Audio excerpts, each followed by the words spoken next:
Est-ce que toi aussi tu penses que de faire un bon plat avec un bon steak de qualité et des légumes de qualité est une bonne idée? Ah, tu vas voir que pas forcément et surtout pour des personnes diabétiques. Alors je vais pas te reprocher de manger des légumes, il y en a plein qui ne le feraient pas, donc déjà c'est pas mal. Mais il y a mieux à faire. Pourquoi consommer un steak juste avec des légumes est pas forcément top pour ça? Tu n'as pas beaucoup de glucides et bien que tu aies quand même un peu de fibres avec les légumes, c'est pas forcément le top.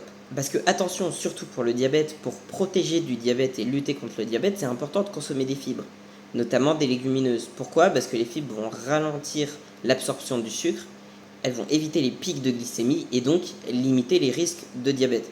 Alors attention, hein, je dis pas que manger un steak avec des légumes va te rendre diabétique. Je dis juste que c'est quand même important de consommer des fibres et des glucides avec tout ça. Par exemple, du riz et des lentilles.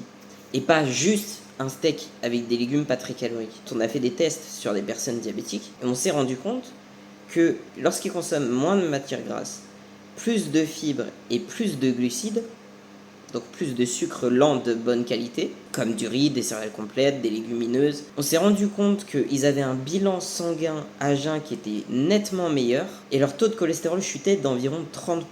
La conclusion, c'est que consommer beaucoup plus de glucides, de sucre lent de bonne qualité et des fibres vont t'aider à lutter contre le diabète et te protéger de ça. Consommer un steak avec des légumes, c'est bien, mais consommer avec ça des sucres lents, c'est mieux.